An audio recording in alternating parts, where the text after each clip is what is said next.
Easy physics by N K channel पर आप सभी का एक बार पुनः स्वागत है। चैप्टर नंबर 15 नाभिकीय भौतिकी अपना चल रहा है और आज इसका एक बहुत महत्वपूर्ण टॉपिक नाभिक का आमाप यानी साइज ऑफ न्यूक्लियस। सर अब आप कहेंगे कि सर हमने तो नाभिक का आकार तो पढ़ लिया, 10⁻⁻15 मीटर त्रिज्या का होता है। डेफिनेटली 10⁻⁻15 मीटर त्रिज्या का होता है, लेकिन वो तो एक रेंज दे रखी है, लगभग 10⁻⁻15 मीटर है। अब जैसे जैसे अलग अलग तत्वों के नाभिकों की यदि अपन बात करेंगे तो नाभिक में प्रोटॉन और न्यूट्रॉनों की संख्या परमाणु क्रमांक बढ़ने के साथ साथ बढ़ती जाएगी। जैसे आपने पढ़ा कि सर हाइड्रोजन तत्व की बात करें तो उसके नाभिक में द्रव्यमान संख्या 1 हो सकती है। हाइड्रोजन का समस्थानिक ड्यूट्रॉन होता है, उसमें द्रव्यमान संख्या 2 हो सकती है।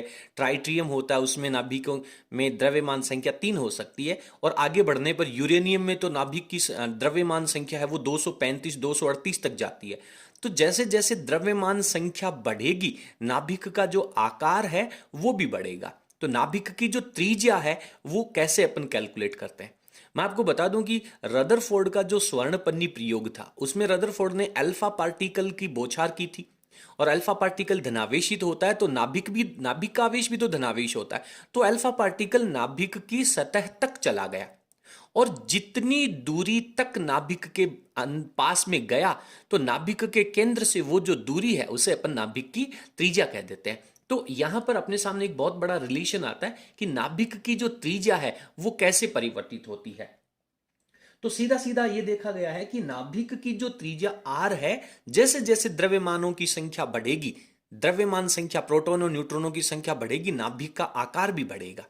तो इसके संबंध में यहां एक रिलेशन दिया गया कि नाभिक की जो त्रिज्या होती है वो द्रव्यमान संख्या की घात 1/3, द्रव्यमान संख्या की घात 1/3 के समानुपाती होता है। सीधा सा रिलेशन बोर्ड परीक्षा में 1 नंबर का प्रश्न यहां से आता है।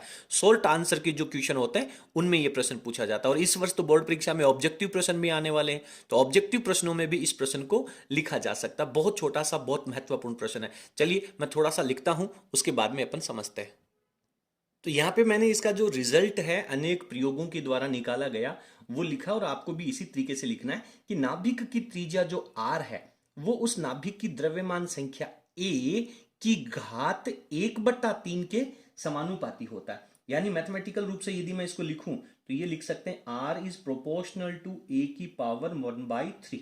ठीक है, अब आप जानते हैं कि सर प्रोपोर्शनलिटी साइन जब हटेगा तो कोई ना कोई कांस्टेंट यहाँ पे अप्लाई करना होगा। देन यहां पे अपन जो इसका कांस्टेंट लिखेंगे वो लिख देंगे आर नॉट, और ए की पावर आगे 1/3 चल रहा है।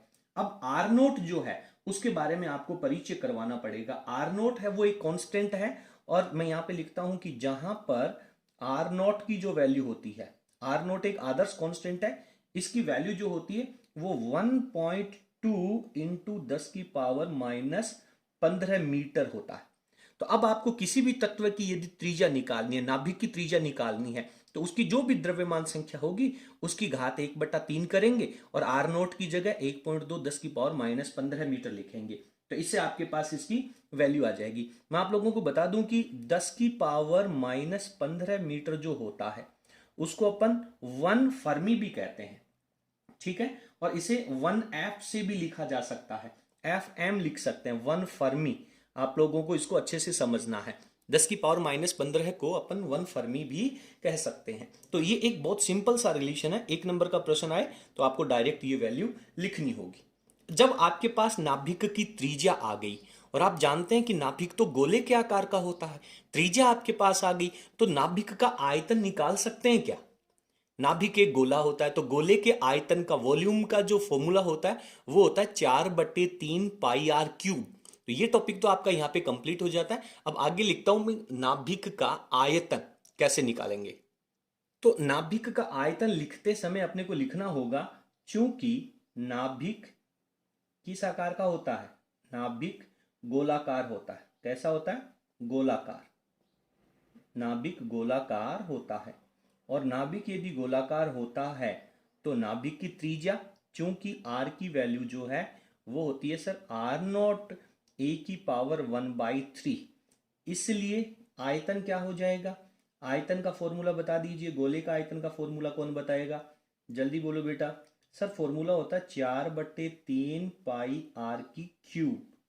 आर की वैल्यू यहां से उठा करके लिख दो, तो वी की वैल्यू 4/3 लिखा, पाई लिखा, और आर की जगह आपको लिखना होगा r0 a⁻1/3 और इसका क्यूब। अप्लाई कर दीजिए, क्यूब को ओपन कर लो, तो सर 4/3 हो गया, पाई हो गया, और r0 का क्यूब हो जाएगा, और a⁻1/3 और 3 से मल्टीप्लाई होगा तो 1 रह जाएगा। और ये जो 4/3 पाई r0 का क्यूब है, इसको अगर मैं एक कांस्टेंट मान लूं तो मेरे पास डायरेक्ट हो जाएगा कि सर आयतन जो है वो उस नाभिक की द्रव्यमान संख्या के समानुपाती होता है। ये रिजल्ट आप लोगों को याद रखना है, इसका जो स्टेटमेंट है वो भी अपने को यहां पर लिख लेना चाहिए। तो यहां पर मैंने लिखा है कि नाभिक का जो आयतन है वो द्रव्यमान संख्या के समानुपाती होता है। सिंपल आप लोगों को याद रखना है, यहां से छोटा क्वेश्चन न्यूमेरिकल पूछा जाता है। ठीक है, तो नाभिक की त्रिज्या कितनी होगी उसका फॉर्मूला याद रखना है, नाभिक का आयतन याद रखना, कुछ है ही नहीं यार इसमें, क्या याद रखना है, बहुत छोटी छोटी सी बात है, सिंपल सी बात है, आप 12th क्लास के स्टूडेंट है। ठीक है, एक एग्जाम्पल अपने पाठ्य पुस्तक में दे रखा है, उसको मैं पहले सोल्व करता हूं और उसके बाद में आगे चलते हैं। फटाफट आप स्क्रीन को पॉज करके और ये नोट्स लिख लीजिए, अगला पहला एग्जाम्पल सोल्व करने वाले हैं। जैसा कि आप पहले एग्जाम्पल में देख पा रहे हैं, प्रश्न कह रहा है कि 13 एल्यूमिनियम 27 इसकी त्रिज्या कितनी होगी, आर की वैल्यू आपको फाइंड आउट करनी है। ठीक है, आर की वैल्यू फाइंड आउट करने के लिए डायरेक्ट आर का फॉर्मूला लिखो बेटा।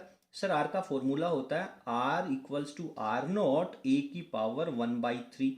अब गलती से ए की वैल्यू आप लोग यहां से गलत मत कर देना, बहुत छोटा सा प्रश्न है, द्रव्यमान संख्या को अपन ऊपर लिखते हैं, ये 27 हो जाएगा, तो आर लिखा, r0 की वैल्यू लिखता हूं मैं 1.2 10⁻15, और यहां पे द्रव्यमान संख्या को लिखता हूं मैं 27 और इसकी पावर लिख देता हूं 1/3। अच्छा, 27 का घनमूल कितना होता है, क्यूब रूट कितना होता है घनमूल, सर 27 का घनमूल तो 3 होता है। ठीक है ना, तो 3 को आप 1.2 से मल्टीप्लाई कर दीजिए, तो ये 12 3 36 3.6 10⁻15, और मात्रक लगाना मत भूलना, तो इसको अपन मीटर लिख सकते हैं, या फिर आप इसको 3.6 10⁻15 मीटर है उसको अपन फर्मी कह सकते हैं। तो इस तरीके से ये बहुत आसान सा प्रश्न है, वो अपना यहाँ पे सॉल्व हो जाता है। एग्जाम्पल नंबर 2 पे चलते हैं, देखिए क्या कहता है।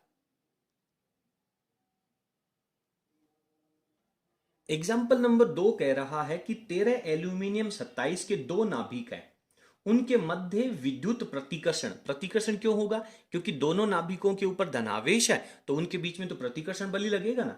देखो प्रश्न जब भी पढ़े ना आप, तो हर एक पार्ट को, हर एक शब्द को अच्छे से फील करते जाएं, उसको समझते जाएं, जितने भी फंडामेंटल आप लोगों ने अभी तक पढ़े हैं। तो प्रतिकर्षण जब होगा तो दोनों एक दूसरे से दूर जाना चाहेंगे, लेकिन आपको उन दोनों को पकड़ करके रखना है, तो पकड़ करके रखने में आपको कुछ कार्य करना पड़ेगा, और वो कार्य उन दोनों नाभिकों की स्थितिज ऊर्जा के रूप में इकट्ठा हो जाएगा। तो सवाल कह रहा है कि प्रतिकर्षण के कारण स्थितिज ऊर्जा ज्ञात कीजिए, तो आपको इस क्वेश्चन में U की वैल्यू है वो फाइंड आउट करनी है। ठीक है, कब, जब ये एक दूसरे की सतह को स्पर्श कर रहे हो, ये मेरे पास पहला नाभिक है और ये मेरे पास यहां पे दूसरा नाभिक है, दोनों नाभिक एक दूसरे को स्पर्श कर रहे हैं, तो स्पर्श कर रहे हैं तो इसका धनावेश यहां पे केंद्रित मानेंगे और दूसरे नाभिक का धनावेश यहां केंद्रित मानेंगे, और इन दोनों के बीच की जो दूरी है, क्योंकि स्थितिज ऊर्जा का फॉर्मूला अपने पास होता है, आपने चैप्टर नंबर 3 में विद्युत विभव में पढ़ा है, K Q1 Q2 अपॉन दोनों के बीच की दूरी D। ठीक है, अच्छा लिख लीजिए, K का मान लिख लीजिए बेटा फटाफट, तो 9 इंटू 10 की पावर 9 हो जाएगा। Q1 क्या है, Q1 पहले एल्यूमिनियम के नाभिक का आवेश, कैसा नावेश, धनावेश, कितना, इसका परमाणु क्रमांक कितना है, सर 13 दे रखा है ना, तो 13 दे रखा है, तो 13 तो प्रोटोनों की संख्या, और एक प्रोटोन का आवेश 1.6 10 की पावर -19 होता है। इसी प्रकार से दूसरे नाभिक के ऊपर धनावेश कितना होगा, तो 13 प्रोटोन इसमें होंगे, तो 1.6 10 की पावर -19 इसके ऊपर हो जाएगा, और बटा में क्या लिखना है आपको, दोनों आवेशों के बीच की दूरी, दोनों नाभिकों के केंद्रों के बीच की दूरी, तो केंद्रों के बीच की जो दूरी है वो तो सर 2r हो जाएगी। ठीक है ना, तो D इक्वल्स टू कितना हो जाएगा, 2r हो जाएगा। अब आपको r चाहिए, तो r आपने अभी निकाला है, r इज इक्वल्स टू होता है r0 a⁻1/3, इसको सॉल्व कर लें, 1.2 10 की पावर -15 और ये हो गया 27 की पावर 1/3, पहले एग्जाम्पल में जो सॉल्व किया था।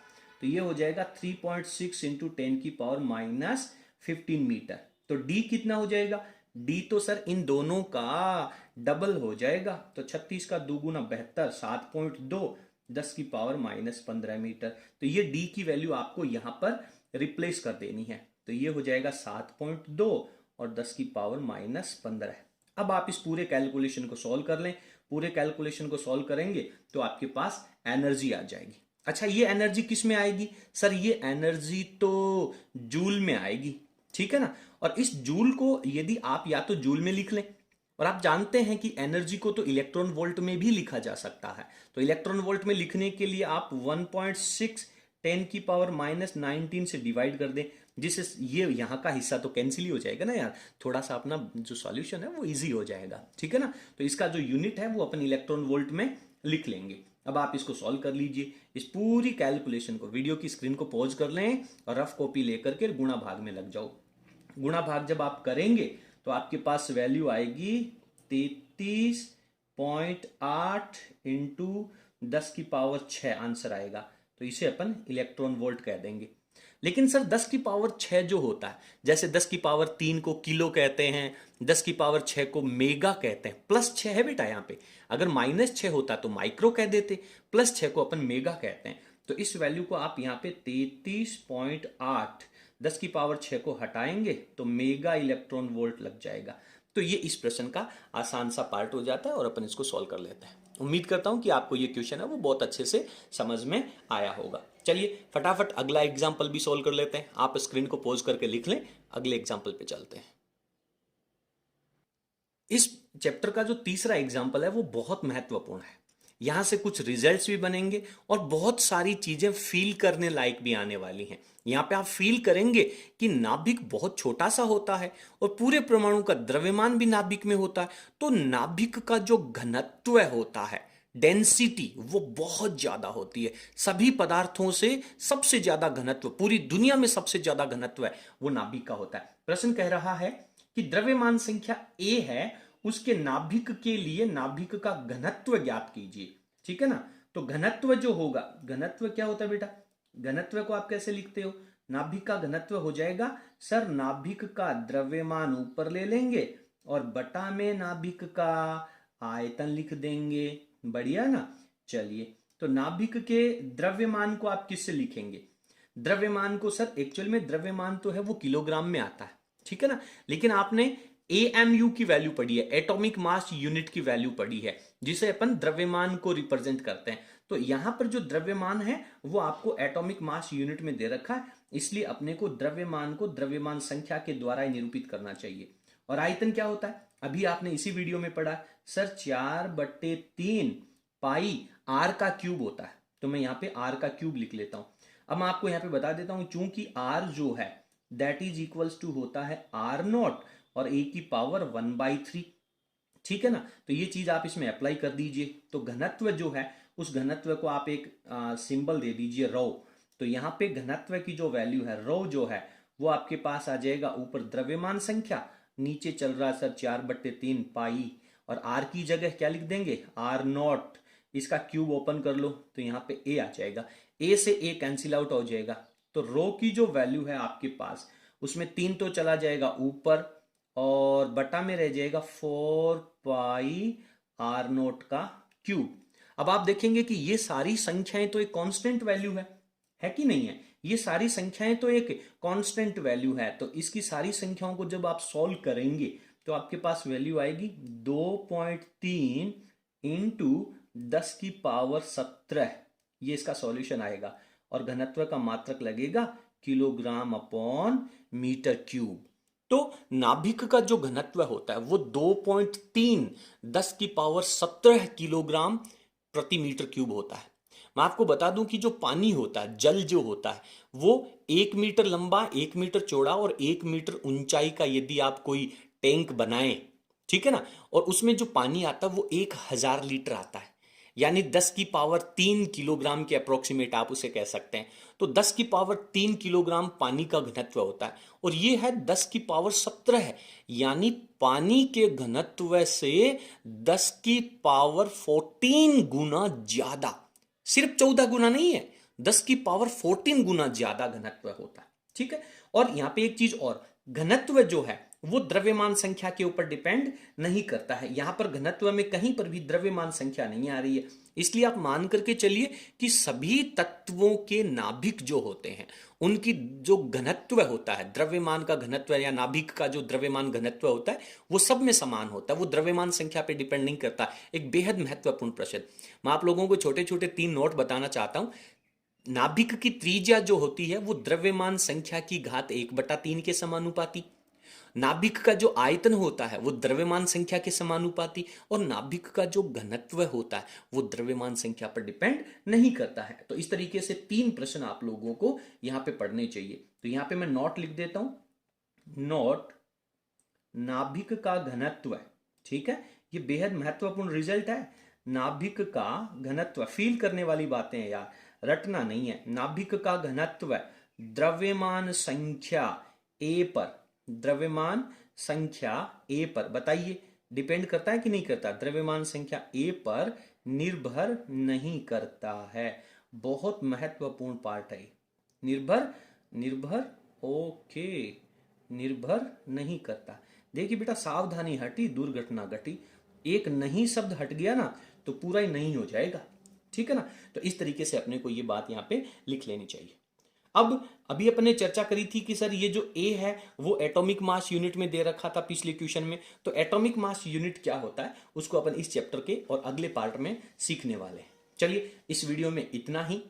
आपको हमारा आज का कंटेंट कैसा लगा कमेंट सेक्शन में जरूर लिखिएगा। इन सभी पार्ट्स को आप आसानी से सोल्व कर लें। छोटे छोटे वीडियोस हैं, छोटे छोटे पार्ट्स हैं, आप इनको समझते जाइए, क्योंकि बड़ा पार्ट होगा तो बहुत सारे टॉपिक एक साथ लिखने होंगे और आपको कंफ्यूजन क्रिएट हो जाएगा। ठीक है, आज की क्लास में इतना ही। बहुत बहुत धन्यवाद। Thank you. Hello everyone, easy physics by N K channel पर आप सभी बच्चों का एक बार पुनः स्वागत है। आज अपन 12th क्लास की फिजिक्स के चैप्टर नंबर 15 यानी नाभिकीय भौतिकी का एक बहुत महत्वपूर्ण टॉपिक परमाणु द्रव्यमान मात्रक पढ़ने वाले हैं। बाकी का जितना भी चैप्टर बचा हुआ है उसमें प्रत्येक टॉपिक में परमाणु द्रव्यमान मात्रक का उपयोग होने वाला है, इसलिए आप समझ सकते हैं कि ये टॉपिक है वो कितना महत्वपूर्ण है आप लोगों के लिए। सबसे पहले अपन पढ़ते हैं कि परमाणु द्रव्यमान मात्रक हालांकि है क्या। देखिए, परमाणु जो है, आप जानते हैं कि दुनिया में जितनी भी चीजें हैं वो सब परमाणुओं से मिलकर के बनी होती हैं, और किसी भी अगर अपन रेत के एक कण को, मिट्टी के एक कण को अगर अपन तोड़ें तो उसमें भी लाखों की संख्या में परमाणु पाए जाते हैं, और उस एक परमाणु का द्रव्यमान, उसको तोलना, उसका द्रव्यमान मेजर करना बहुत मुश्किल है। लेकिन फिर भी वैज्ञानिकों ने परमाणु के द्रव्यमान का कैलकुलेशन किया है, लेकिन वो एक निरपेक्ष द्रव्यमान है, यानी किसी दूसरे परमाणु के साथ उसकी कोई तुलना नहीं है। तो सन 1961 में एक अंतरराष्ट्रीय विज्ञान सम्मेलन हुआ, उसमें वैज्ञानिकों ने एक सर्वमत पारित किया। तो वैज्ञानिकों ने कहा कि यार एक काम करते हैं, किसी भी परमाणु का जो द्रव्यमान है उसकी एक आदर्श वैल्यू अपन मेजर करते हैं।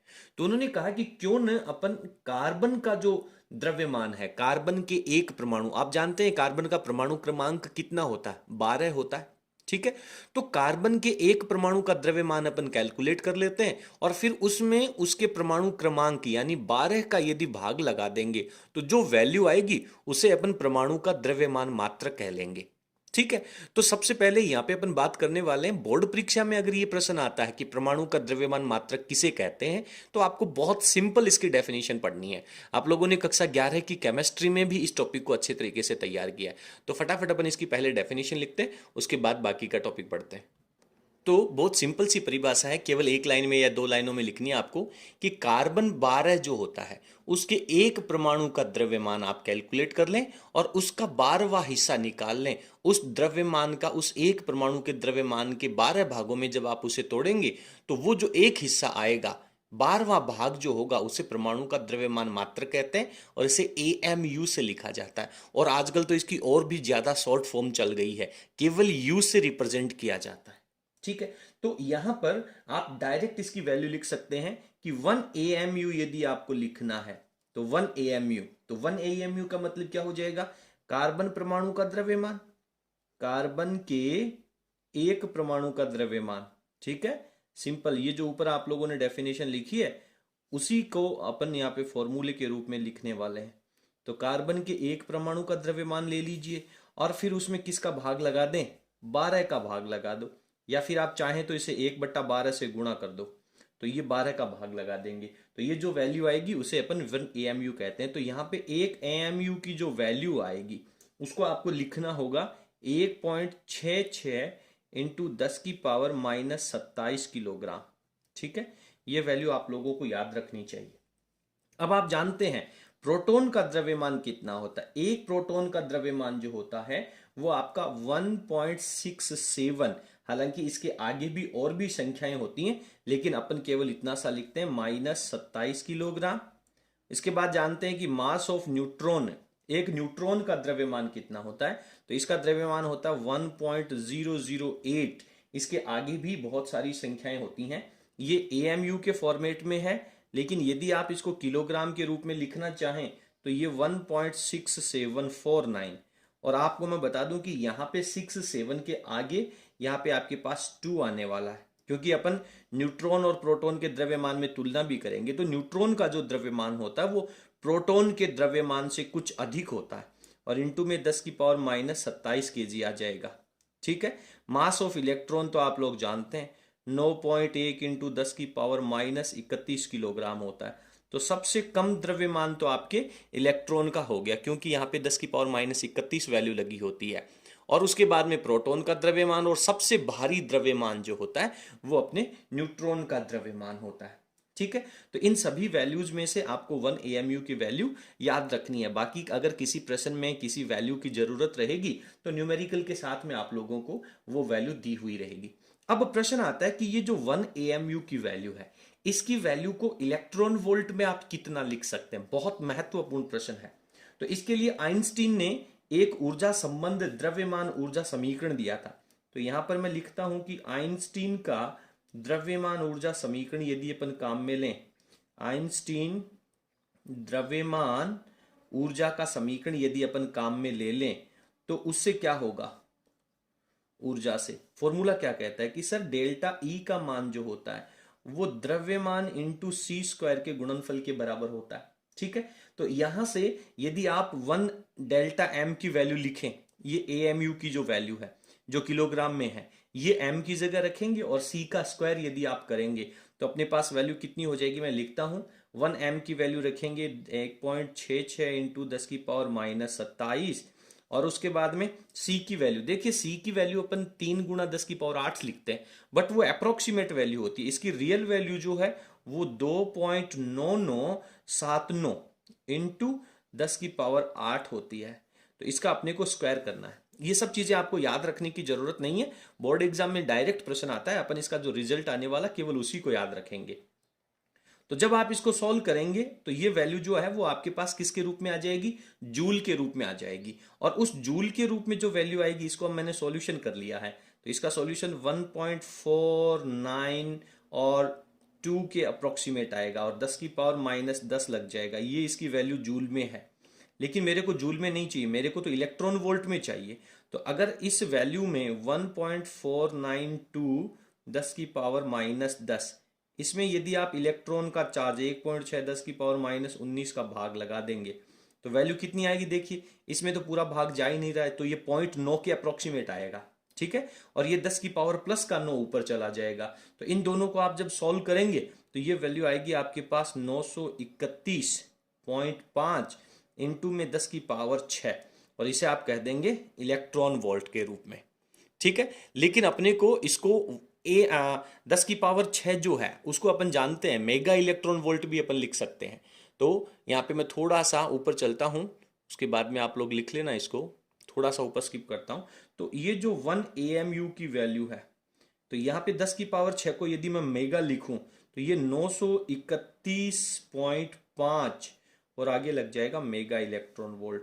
तो बोर्ड परीक्षा में प्रश्न आता है कि जो परमाणु द्रव्यमान मात्रक होता है उसकी AMU के फॉर्मेट में मेगा इलेक्ट्रॉन वोल्ट के रूप में कितनी वैल्यू आ जाएगी, तो 931.5 होती है। और जनरली जब अपन न्यूमेरिकल्स के अंदर 1 AMU की वैल्यू को मेगा इलेक्ट्रॉन वोल्ट के रूप में रखेंगे तो ये जो 0.5 है उसको अपन स्किप कर देंगे, केवल 931 ही रखेंगे। ठीक है, तो ये परमाणु के द्रव्यमान मात्रक की डेफिनेशन है। बोर्ड परीक्षा में यदि प्रश्न आता है कि परमाणु के द्रव्यमान मात्रक की परिभाषा लिखिए, तो केवल आप लोगों को ये एक लाइन लिखनी है।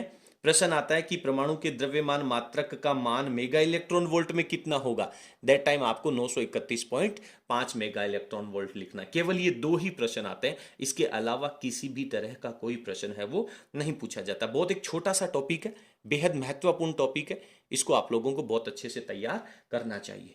तो ये डेफिनेशन आप तैयार कर लें, बोर्ड परीक्षा में बेहद महत्वपूर्ण है। तो इस टॉपिक में केवल इतना ही। आगे का जो पार्ट है वो अलग अलग टॉपिक्स हैं, सारे टॉपिक्स अलग अलग हैं, सेपरेट हैं। तो दूसरे टॉपिक के साथ में यदि अपन इनको तैयार करेंगे तो थोड़ा सा कंफ्यूजन क्रिएट हो जाएगा। आप केवल एक टॉपिक एक साथ तैयार करें, आप चिंता ना करें, पूरा सिलेबस है वो आपका तैयार करवा दिया जाएगा। चलिए, आपको हमारा आज का वीडियो कैसा लगा कमेंट सेक्शन में जरूर लिखिएगा। यदि आपको हमारा वीडियो पसंद आया तो प्लीज़ वीडियो को लाइक करें और इसे अपने सभी फ्रेंड्स के साथ शेयर जरूर करें। बहुत बहुत धन्यवाद, थैंक यू।